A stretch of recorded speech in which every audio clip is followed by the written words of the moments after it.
आप देख रहे हैं टीएफडी इंडिया न्यूज 24। टीएफडी इंडिया न्यूज 24 में आप सभी दर्शकों का स्वागत है। राहुल गांधी तोड़ देंगे एनडीए, नीतीश नायडू हो गए तैयार, महाराष्ट्र में शिंदे छोड़ेंगे एनडीए।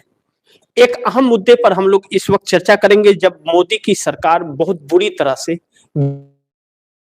हुई है इस वक्त, क्योंकि भी सरकार के खिलाफ हो चले हैं और सरकार में संकट गहराने इसलिए भी लगा क्योंकि भारतीय जनता पार्टी में देश के अलग अलग राज्यों से इस्तीफे का दौर निकल पड़ा है, क्योंकि सरकार की गलत नीतियां इस सरकार को भारी पड़ने जा रही है। लेकिन इंडिया गठबंधन की बैठक में ऐसा क्या फैसला हो गया कि राहुल गांधी अचानक इतने आक्रामक हो गए? यह एक महत्वपूर्ण बिंदु है, क्योंकि इंडिया गठबंधन की जो बैठक लगातार बजट सेशन के दौरान हो रही है, उसमें कई मुद्दों पर चर्चाएं चल रही है। यह तो पहले भी कहा जा रहा था कि नीतीश और नायडू संपर्क में इंडिया गठबंधन के हैं, लेकिन चंद्रबाबू नायडू राहुल गांधी के संपर्क में है, इसकी पुष्टि वाईएसआर जगन मोहन रेड्डी ने आंध्र प्रदेश के अंदर प्रेस कॉन्फ्रेंस करके देश को दिया था। इस बात से इंकार नहीं किया जा सकता कि चंद्रबाबू नायडू मोदी सरकार के एक अहम हिस्सा है, एक अहम घटक दल है, जिसके समर्थन से यह सरकार चल रही है। जिस नानी फैक्टर की बात कही जाती है, और नीतीश और नायडू यह दो मुख्य अंग है इस सरकार के, जो यह दोनों हटे तो सरकार बच ही नहीं सकती और ना तो बहुमत का आंकड़ा पूरा कर सकती है। ऐसे में चंद्रबाबू नायडू का 1 फरवरी को दिया हुआ अल्टीमेटम और बजट सेशन 1 फरवरी को बुलाया गया है, जबकि संडे है। शनिवार और संडे 2 दिन पार्लियामेंट सत्र बंद रहता है, लेकिन स्थगित किया गया बृहस्पतिवार को, और स्थगित करने के बाद शुक्रवार शनिवार स्थगित है और रविवार को बजट सेशन। मंडे भी हो सकता था, फ्राइडे भी हो सकता था, सैटरडे भी हो सकता था, लेकिन नहीं संडे। क्यों? क्योंकि एक ख्याली पुलाव पकाने की कोशिश बजट के दौरान हो रही है, क्योंकि सरकार कर्ज में डूबी हुई है, कर्ज चुका नहीं पा रही है, खजाना खाली है, किसी को देने के लिए कुछ है नहीं। लेकिन 1 फरवरी को ही जो नरेंद्र मोदी को दिया हुआ अल्टीमेटम चंद्रबाबू नायडू का पूरा होने जा रहा है, इस पर इंडिया गठबंधन अब सतर्कता बरत रहा है और एक नई रणनीति को आगाज देता हुआ लग रहा है। इस वक्त अजीत पवार के साथ महाराष्ट्र में जिस तरह से घटना घटी, एक सवाल उठ खड़ा हुआ है कि वह हादसा था या साजिश थी। इस पर सवाल बना ही हुआ है, हर राज्य के सीएम इस पर सवाल खड़े कर रहे हैं। महाराष्ट्र के लोगों की आंखें नम है और सरकार से सवाल पूछ रही हैं। लेकिन ऐसा क्या हुआ कि विमान का आखिरी वक्त में पायलट को बदल देना, ऐसा क्यों? यह सारी चीजें और एक संदेह के घेरे में डालती है। लेकिन महाराष्ट्र की राजनीति तब और गर्म हो जाती है जब अजीत पवार के निधन के बाद महाराष्ट्र के अंदर एनसीपी किसके हाथ जाएगी? क्या शरद पवार के हाथ जाएगी, या अजीत पवार की पत्नी संभालेंगी या बेटे संभालेंगे? यह देखना महत्वपूर्ण होगा। लेकिन अजीत पवार के बेटे और पत्नी राजनीति में इतना इन्वॉल्व नहीं है, जबकि उनकी पत्नी पहली बार राज्यसभा सांसद बन करके दिल्ली आई है। ऐसे में शरद पवार के ऊपर जिम्मेदारी मिल सकती है, और शरद पवार को मिलने का मतलब है कि भारतीय जनता पार्टी से समर्थन वापस लेना, क्योंकि अजीत पवार भारतीय जनता पार्टी के एनडीए गठबंधन में थे।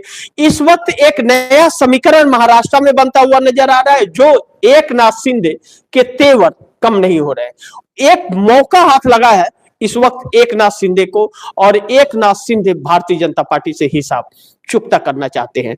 ऐसे में बीएमसी में 29 पार्षदों का एकनाथ शिंदे ने अपने रजिस्ट्रेशन कैंसिल करा दिया, सिर्फ इसलिए कि भारतीय जनता पार्टी एकनाथ शिंदे के शिवसेना का मेयर दिल्ली बीएमसी में नहीं महाराष्ट्र बीएमसी में नहीं बनाना चाहती थी। इसके लिए और उद्धव ठाकरे के रास्ते यानी इंडिया गठबंधन के रास्ते आसान होते जा रहे हैं महाराष्ट्र बीएमसी के अंदर मेयर बनाने का।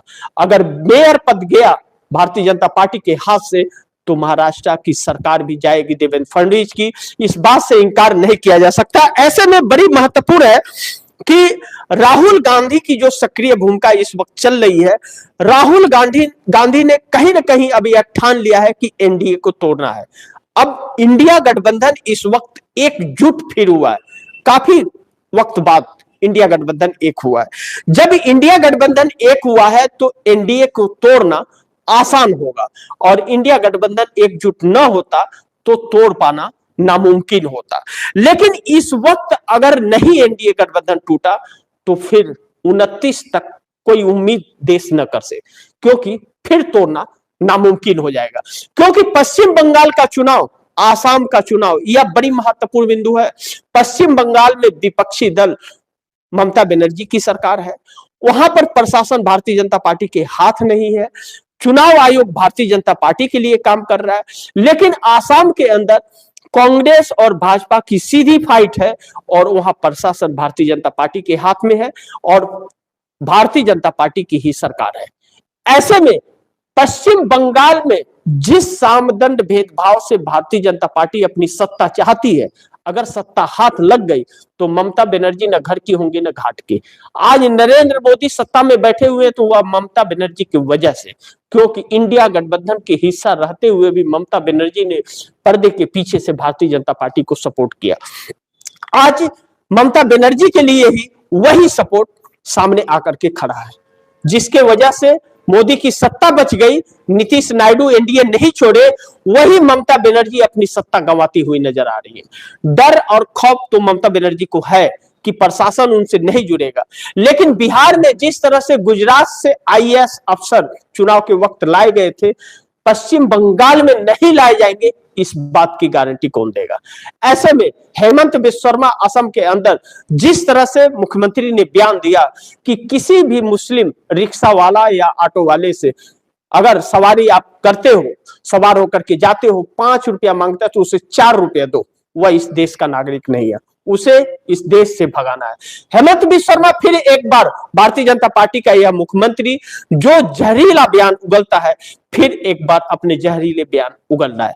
लेकिन क्या आसाम के वह हिंदू, मुस्लिम, सिख, ईसाई आपस में समझ रहे कि भारतीय जनता पार्टी या भड़का रही है लोगों को, जबकि नरेंद्र मोदी, अमित शाह की चाल उल्टी पड़ गई है। यूजीसी के जो नियम बदले गए और जिस तरह से नए कानून लाए गए, सुप्रीम कोर्ट ने हालांकि उस पर रोक लगाई है, उन क्लोथों पर, उन नियमों पर रोक लगाई है और फिर से सुधार करने के लिए कहा है, लेकिन भारतीय जनता पार्टी ने कहीं न कहीं कब्र खोद डाली है। क्यों? कि भारतीय जनता पार्टी को जो सवर्ण 20% तकरीबन वोट दे रहे थे, ठाकुर, ब्राह्मण, बनिया जिसे कहा जाता है, जिसकी पार्टी कही जाती है ठाकुर ब्राह्मणों की पार्टी, जो 12 साल से देते आ रहे थे, वह अब भारतीय जनता पार्टी से दूर हो रहे हैं। अगर 20% में मानिए आप 7% भी दूर हो गए, 5% भी दूर होते हैं, तो भारतीय जनता पार्टी के लिए चुनाव जीत पाना इम्पॉसिबल हो जाएगा। यानी कि नरेंद्र मोदी ने अपने पाखंड में देश को जो डुबोने की कोशिश की, उनका पाखंड देश के सामने उजागर हो गया और साधु संत भी सड़क पर, सवर्ण भी सड़क पर, ठाकुर ब्राह्मण हो या बनिया हो, सब सड़क पर है। और इस देश का जेनजी, जो आने वाले वक्त का इस देश का भविष्य है, जिसे जेनजी कहा जाता है, युवा पीढ़ी, वह भी सड़क पर। यानी कि भारतीय जनता पार्टी को एकदम बिल्कुल ही खत्म करने की एक कोशिश हो गई है कि नरेंद्र मोदी अपने आप को बचाने के लिए भाजपा का अंत कर डालेंगे।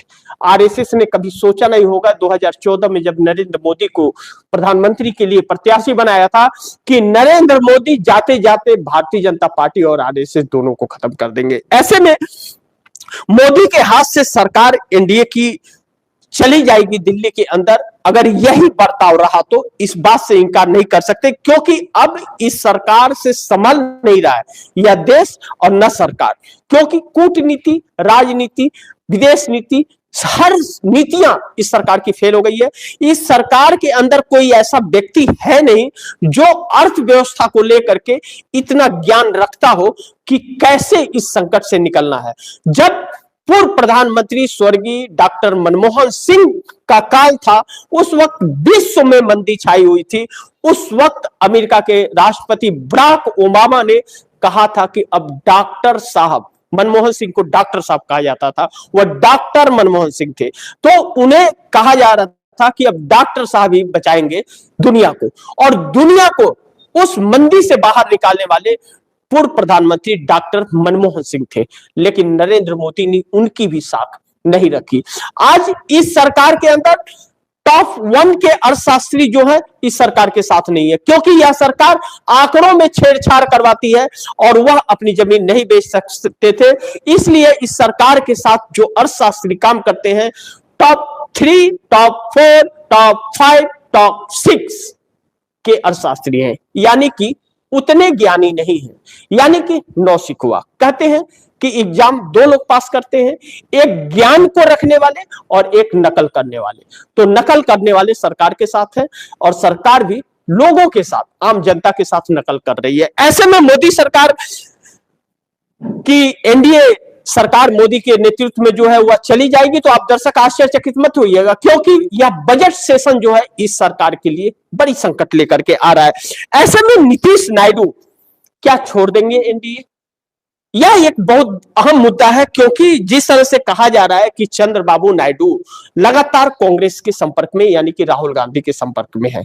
यह भी बात कही जाती है कि तेलंगाना के सीएम रेवंत रेड्डी के जरिए बातचीत होती है, क्योंकि रेवंत रेड्डी राहुल गांधी के बहुत खासम खास है और कांग्रेस के सबसे चहेते चेहरे तेलंगाना के सीएम हैं। ऐसे में चंद्रबाबू नायडू और रेवंत रेड्डी की जो यादगारें हैं या दोस्तियां हैं वह भी बहुत गहरी है और विश्वसनीयता उसके अंदर बहुत काफी है। चंद्रबाबू नायडू बहुत भरोसा करते हैं रेवंत रेड्डी पर और रेवंत रेड्डी भी चंद्रबाबू नायडू को उतने भरोसा करते हैं। रेवंत रेड्डी कभी तेलुगु देशम पार्टी चंद्रबाबू नायडू की पार्टी में हुआ करते थे, लेकिन आंध्रा और तेलंगाना अलग होने की वजह से रेवंत रेड्डी को कांग्रेस में शामिल होना पड़ा, नहीं तो चंद्रबाबू नायडू के बहुत विश्वसनीय में प्रथम स्थान पर उनका नाम आता था। अब ऐसे में तीन मुद्दों पर हम लोग को चर्चा करना बड़ी जरूरी है कि यूजीसी ने मोदी सरकार और बीजेपी को बड़ी संकट में डाल दिया। यूजीसी जिस तरह से कमेटी बनी हुई थी उसमें कहा जाता है दिग्विजय सिंह कांग्रेस के वह अध्यक्ष थे, लेकिन उस कमेटी में 16 मेंबर भारतीय जनता पार्टी के थे, यानी कि बहुमत का आंकड़ा भारतीय जनता पार्टी के पास था। लेकिन यह यूजीसी रिफॉर्म जो आया वह भारतीय जनता पार्टी के आदेशानुसार आया, उसमें किसी की भी नहीं चली। ऐसे में जब यूजीसी को लेकर के 100 शहरों में बच्चे उतर गए सड़क पर, हर वर्ग उतर गया, भारतीय जनता पार्टी का कोर वोटर उतर गया, भारत ठाकुर उतर गए, ब्राह्मण उतर गए, बनिया उतर गए, दलित, अति पिछड़ा, एससी एसटी हर वर्ग के लोग उतरकर सरकार का विरोध करने लगे। ठीक है, इसके पहले प्रयागराज के अंदर जो शंकराचार्य का मुद्दा रहा वह भी सरकार के लिए बहुत घातक रहा। उसको लेकर के जो हिंदुत्व का नारा भारतीय जनता पार्टी दे रही थी या मस्जिदों के अंदर मंदिर ढूंढ रही थी, वही भारतीय जनता पार्टी का चेहरा उजागर हुआ और वाराणसी के अंदर कॉरिडोर के नाम पर 200 साल पुरानी मंदिरों को तोड़ दिया गया, मूर्तियों को खंडित कर दिया गया। जो मस्जिद के अंदर मंदिर को ढूंढा करते थे वह मंदिर को उखाड़ करके फेंकने लगे, तो लोगों की अंधभक्ति टूटने लगी, आंखों की पट्टी खुलने लगी और आंखें खुली तो सब कुछ बिखरा हुआ मिला। ऐसे में सरकार के विरोध में आकर के वही ब्राह्मण और साधु संत खड़े हो गए। शंकराचार्य का जिस तरह अपमान हुआ, यह एक दुर्भाग्य है इस देश का कि शंकराचार्य का जो सनातन धर्म को लेकर के आगे चलते हैं, जो हिंदुत्व की संस्कृति को आगे बढ़ाते हैं, उनका अपमान और उनका डिग्री मांगना इस देश के लोगों को नागवार गुजरा। जो खुद की डिग्री दिखाते नहीं वह दूसरों की डिग्रियां मांग रहे हैं। ऐसे में जनता का गुस्सा भड़क पड़ा और सरकार बैकफुट पर आ गई। हालांकि 10 मार्च को इस देश के 4 शंकराचार्य जो अहम उच्च श्रेणी में आते हैं, प्रथम श्रेणी में आते हैं, उनके बाद ही कोई साधु संत आते हैं, वह 4 शंकराचार्य जब 10 मार्च को दिल्ली के लिए कूच करेंगे तो सोचिए वह तस्वीर लाखों की संख्या में जो होगी उस दिन दिल्ली का हाल क्या होगा। लेकिन उसी शंकराचार्य के माध्यम से मोदी शाह ने योगी आदित्यनाथ को उत्तर प्रदेश में साध लिया। योगी आदित्यनाथ की सीएम की कुर्सी कितने दिन बची रहेगी यह कहना बड़ी मुश्किल है, लेकिन 27 तक तो बिल्कुल योगी आदित्यनाथ सीएम नहीं रहेंगे, यह 100% अब सच है। क्योंकि जिस तरह से लखनऊ जाकर के गृह मंत्री अमित शाह ने डिप्टी सीएम ब्रजेश पाठक और डिप्टी सीएम केशव प्रसाद मौर्य को सक्रिय कर दिया और एक तरफ डिप्टी सीएम शंकराचार्य से माफी मांग रहे हैं और दूसरे तरफ डिग्री मांग रहे हैं। ऐसे में मामला साधु संतों का भी तूल पकड़ रहा है। वही साधु संत जो हिंदू के नाम पर आंखों पर पट्टी बांध करके इस सरकार के साथ थे वह अलग हो गए हैं। यह सरकार बैकफुट पर आ गई, यानी कि जो हिंदू मुस्लिम करके एक पाखंड दे करके, जो सवर्ण, ब्राह्मण और बनिया को साध रही थी। जो 20% के core voter Bharatiya Janata party के माने जाते थे कि हारे या जीते, वो चोरी करे, डकैती करे, कुछ भी करे, वह 20% वोट तुम मिलेंगे, वह 20% वोट बट गए और सड़क पर आ गए। अब जब न्यायपालिका सुप्रीम कोर्ट ने उन क्लोथों पर रोक लगाई कि फिर से इसे रिवाइज करके लाइए, तो ऐसे में वह जो आंदोलन है वह खत्म हो गया, ऐसा नहीं, वह आंदोलन जारी है। लोगों को अब, इन्हीं के लोगों को इनके सरकार पर भरोसा नहीं है। अब इस्तीफों का दौर निकल पड़ा। हर राज्य से, जिला स्तर का, मंडल स्तर का, प्रदेश स्तर का, ब्लॉक स्तर का, तहसील स्तर के लोग इस्तीफा दे रहे हैं। जिस पन्ना प्रमुख की पार्टी कही जाती थी, वही पन्ना प्रमुख भारतीय जनता पार्टी में इस्तीफा देने लगे, तो सरकार की नींव हिलने लगी है। ऐसे में नीतीश और नायडू और एकनाथ शिंदे की जो बात कही जा रही है, चंद्रबाबू नायडू को बजट में 1,50,000 करोड़ रुपया नहीं मिला तो समर्थन वापस ले लेंगे। नीतीश कुमार बिहार में कंपनियों को अलॉटमेंट कर रहे हैं कि यहां पे बड़ी बड़ी उद्योग आएंगे, और अपनी यात्रा के दौरान बड़ी प्राथमिकता से यह बात कहते जा रहे हैं। गृह मंत्री अमित शाह ने बिहार चुनाव के वक्त यह कहा था कि बिहार के अंदर कोई कंपनी नहीं आ सकती क्योंकि बिहार में जमीन नहीं है। लेकिन वही गौतम अडानी को 1100 एकड़ की जमीन मात्र 1 रुपए की लीज पर दे दी जाती है। बिहार हजारों सवाल पूछता था, लेकिन नीतीश कुमार ने भारतीय जनता पार्टी को नजरअंदाज करके और बिहार में कंपनियां डालने का वादा किया, और उसके लिए वह कार्य शुरू कर चुके हैं। इस बजट सेशन के अंदर अगर भारतीय जनता पार्टी ने अपने बजट में आंध्र प्रदेश को 1,50,000 करोड़ रुपए का बजट और बिहार को अगर उद्योग नहीं दिए, तो मोदी सत्ता से बाहर चले जाएंगे, यानी कि एनडीए सरकार फिर गिर जाएगी। ऐसे में बजट में नीतीश नायडू की मांग पूरी करना इस सरकार के लिए पहली प्राथमिकता बनती जा रही है। लेकिन विपक्ष भी अड़ा हुआ है। आप बिहार और आंध्र प्रदेश को दीजिए, आपको रोक कौन रहा है, लेकिन बाकी राज्यों को कौन ले आकर के देगा? बाकी राज्यों को आप नजरअंदाज नहीं कर सकते। जिस तरह मनरेगा को बंद किया और राज्य की सरकारों पर बोझ डाला, उससे नीतीश कुमार और चंद्रबाबू नायडू भी नाखुश हैं। कांग्रेस इस मुद्दे को लेकर के गांव-गांव तक जा रही है। उत्तर प्रदेश के अंदर 30 सभाएं फरवरी और मार्च महीने में, 31 मार्च तक 30 सभाएं होनी है कांग्रेस की, जिसमें समाजवादी पार्टी भी शिरकत करेगी। अब ऐसे में बीजेपी के अंदर जो इस्तीफा हो रहा है और इस्तीफा रुकने का नाम नहीं ले रहा है, उत्तराखंड के अंदर अंकिता भंडारी को लेकर के भारतीय जनता पार्टी के लोग ही भारतीय जनता पार्टी सरकार पर सवाल खड़े कर रहे हैं और इस्तीफे दे करके सड़क पर आ रहे हैं। अंकिता भंडारी का मामला तूल पकड़ता हुआ उत्तराखंड में नजर आ रहा है।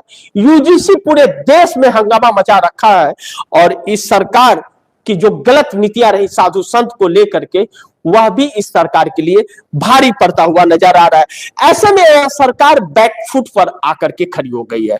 सहयोगी दलों पर के सहारे आश्रित यह मोदी की सरकार अब कितने दिन टिकेगी, यह तो आने वाला वक्त बताएगा। लेकिन राहुल गांधी की रणनीति, जैसे यह लगता है कि राहुल गांधी की पीठ पर यह सरकार खेल रही है। राहुल गांधी जो मुद्दे उठा रहे हैं, उसी मुद्दों में या उसी जाल में यह फंसती जा रही है। राहुल गांधी ने पीछ बिछाई है, फील्ड सजाई है, और उसमें फंस रही है मोदी सरकार बार बार, क्योंकि इसकी सोचने की क्षमता ही समाप्त हो चली है। अब ऐसे में भारतीय जनता पार्टी बहुत बड़े संकट में पड़ी हुई है, क्योंकि सहयोगी नाराज है और एकनाथ शिंदे बिल्कुल अब मानने को तैयार नहीं है। एकनाथ शिंदे महाराष्ट्र की सरकार देवेंद्र फडणवीस की गिरा सकते हैं, और महाराष्ट्र में एकनाथ शिंदे ने अगर सरकार गिराई तो केंद्र की सरकार मोदी की नहीं बचेगी, यह तय है। लेकिन अब शरद पवार, जब अजीत पवार का यह सब कुछ कार्यक्रम खत्म हो जाता है, उसके बाद क्या परिस्थितियां बनती है दोनों एनसीपी की, यह देखना बहुत महत्वपूर्ण होगा। लेकिन दोनों एनसीपी मिल गई तो एकनाथ शिंदे के साथ मिलकर के महाराष्ट्र में बहुत बड़ा खेल हो जाएगा। इसीलिए मैंने कहा कि राहुल गांधी तोड़ देंगे एनडीए। अब राहुल गांधी भी इस बात पर लग गए कि एनडीए को तोड़ दो, क्योंकि यह सरकार अब किसी वर्ग को नहीं छोड़ रही है। ऐसे में नीतीश और नायडू पूरी तरह से तैयार लग रहे हैं। चंद्रबाबू नायडू की सहमति मिलती हुई नजर आ रही है। और नीतीश कुमार बिहार के अंदर जिस तरह से संजय झा को दरकिनार किए हैं, जो अगले कार्यक्रम में आप दर्शकों के साथ जिस पर चर्चा करूंगा, संजय झा दरभंगा के अंदर नीतीश कुमार की यात्रा पहुंची हुई थी। शॉर्ट में आप दर्शकों को बता देता हूं, क्योंकि जब पहुंची थी तो दरभंगा में एक सभा को संबोधित कर रहे थे नीतीश कुमार। वहां पर संजय झा कार्यकारी अध्यक्ष जेडीयू के पहुंचे हुए थे। संजय झा को आप दर्शकों को बता रहा हूं, आप दर्शक ही डिसाइड कीजिएगा कि इसका मतलब क्या हुआ, क्योंकि संजय झा भाषण देने आए। संजय झा जेडीयू नीतीश कुमार के पार्टी के कार्यकारी अध्यक्ष हैं, और जैसे ही आए एयरपोर्ट की बात कर दी, और एयरपोर्ट का आता पता नहीं है। दूसरी तरफ नरेंद्र मोदी के निर्देश में और उनकी छत्र छाया में नीतीश कुमार ने विकास को धार दिया। अब नीतीश कुमार को यह बात तो सही नहीं लगा, और जब सही नहीं लगा तो उनके भाषण को रोकवाने के लिए ब्यूरोक्रेसी को भेज दिया। कहा कि बोलो बस हो गया, बंद करें अपना भाषण। और ब्यूरोक्रेसी आकर के बोला कि आपका समय खत्म है, आप बंद कीजिए अपने भाषण को। यह नीतीश कुमार के इजाजत के बगैर तो पार्टी के राष्ट्रीय कार्यकारी अध्यक्ष का भाषण नहीं रुकवाया जा सकता। पार्टी का राष्ट्रीय कार्यकारी अध्यक्ष तो कम से कम 10 मिनट भाषण दे ही सकता है, और 11 मिनट भी कर दिया तो उसे रोका नहीं जा सकता। तो 4 मिनट में ही क्यों रोक दिया गया? क्योंकि नीतीश कुमार मोदी से नाखुश है, मोदी की बात नहीं सुनना चाहते। नीतीश कुमार के कामों को क्रेडिट मोदी को मिले, ऐसा संभव नहीं है। अब तो नीतीश इनसे नाराज, चंद्रबाबू नायडू वादा खिलाफी से नाराज, एकनाथ शिंदे को तोड़ने का प्रयास हो रहा है इसलिए नाराज। तो अब राहुल गांधी इसमें एंट्री मार करके अब जब तीनों को अपने पक्ष में लाते हुए नजर आ रहे, तो यह सरकार तिलमिला सी गई है, और इस सरकार के लिए संकट आ गया है। अब यह कहा जाने लगा कि महाराष्ट्र में एकनाथ शिंदे छोड़ देंगे, लेकिन यह देखना महत्वपूर्ण होगा कि क्या होगा। लेकिन मोदी के हाथ से सरकार एनडीए की चली जाएगी दिल्ली में, यह तो तस्वीर साफ दिख रही है। और नीतीश शिंदे नायडू अगर एनडीए गठबंधन छोड़ देते हैं तो मोदी को फिर वापस सत्ता में आ पाना इम्पॉसिबल होगा, और फिर कोई भी चुनाव जीत पाना भी बड़ी मुश्किल होगा। तो इसी के साथ आप दर्शकों से इजाजत चाहूंगा, अगली खबर के साथ फिर हाजिर होऊंगा। लेकिन आप दर्शकों की क्या राय है, क्या सुझाव है, कमेंट बॉक्स में जरूर दीजिएगा। इस खबर को ज्यादा से ज्यादा शेयर कीजिएगा, अपने दोस्तों को भी कहिएगा आगे शेयर करें। आपने अगर टीएफडी इंडिया न्यूज़ 24 को सब्सक्राइब नहीं किया, सब्सक्राइब कर लीजिएगा, अपने दोस्तों को भी कहिएगा सब्सक्राइब करें। मिलते हैं अगली खबर के साथ, तब तक के लिए नमस्कार।